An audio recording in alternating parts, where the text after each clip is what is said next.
So online agencies are still one of the best businesses to start in 2023. Now, the best type of online agency to run, like the best opportunities, are right now in a different kind of a niche and industry. I'm not gonna go too deep into that, right? You can do your own research about that.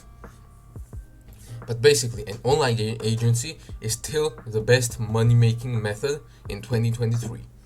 And that specific industry that I was talking about is growing like crazy, and it's full of opportunities, right? It's kind of like SMMA was in 2019. So be sure to take this opportunity. And now we're going to get into what an online agency actually does, right? An online agency is basically you are providing some sort of service to other businesses. So let's say you are in the e-commerce industry, right? It is way too oversaturated, but I'm just making an example. You will be, let's say, providing Facebook ads for e-commerce brands, or email marketing to e-commerce brands.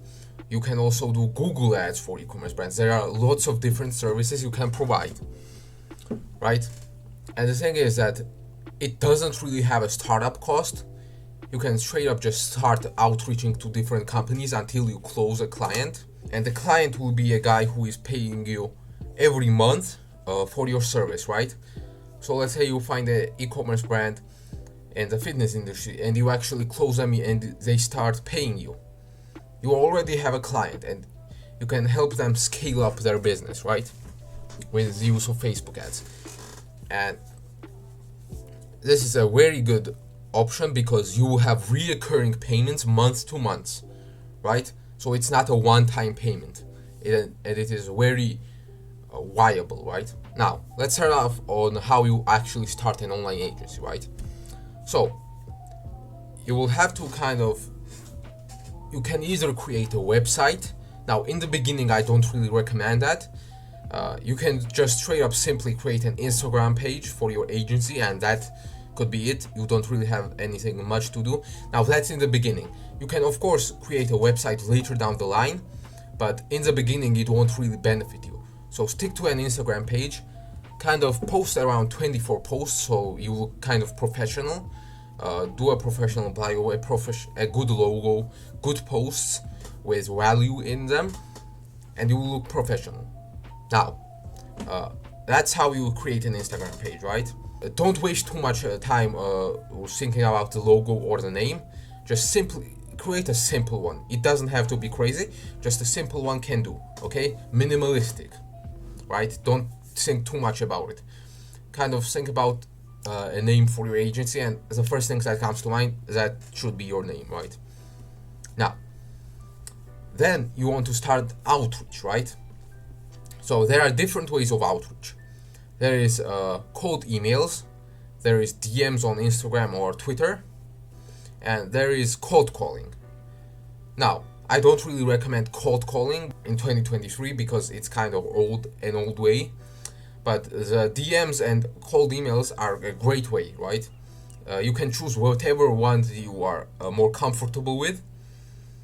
Now, a DM will be much a quicker way because you can straight up just find your business's profile and just DM them, right? Finding emails, it can be a bit tricky. It is pretty easy, but it takes some time, right? And it can take a lot of time from your day. So I recommend DMs. DM either fitness brands, personal fitness coaches, real estate agents. There are lots of different opportunities. And I recommend sending around 30 to 50 DMs per day. I know it sounds a lot, but in DMs you would easily knock them out, right? It maybe take you a maximum of 1 hour to do that, right? And finding prospects, like finding people to reach out to, can take you around an additional hour. So it will take 2 hours out of your day. And you will do outreach. I recommend doing personalized outreach, like kind of different compliments to the brand to start the conversation going, you know. You can find different videos about outreach in depth on YouTube. There are loads of different videos. I'm just giving you a basic blueprint of what to do, right? Now, Once you close your client, so once somebody decides to work with you and start paying you, it's time to actually provide your service, right? So let's say email marketing. You want to have a basic understanding of the service that you're providing. You don't have to be extraordinary at the service that you're providing, but at least be good enough, right? Because if you just do a shit job, your reputation will be ruined and nobody's going to work with you.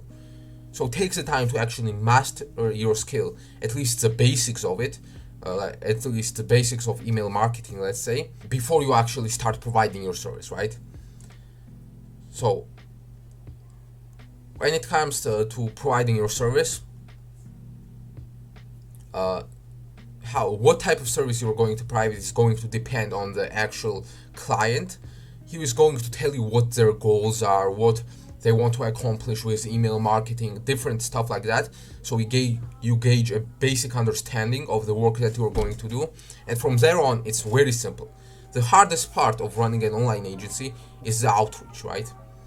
And after you are in the online agency space long enough, so let's say you have retained a client for 2 months and you actually have another client but you don't have the time for them, you can start hiring other people, right? And it pretty much becomes automated. It becomes an automated business. After you have people hired already doing the work for you, you just have to check in on your business, right? So to see if everyone's doing a good job. And that's basically it. Now to get to there, it's going to take time. Now outreach is going to take you from around 1 to 3 months, right? It can take even longer to that, but if you stay patient, you are going to find a client. Okay? Now I wish you the best of luck on your journey, and make sure do what you need to do, not what you feel like doing.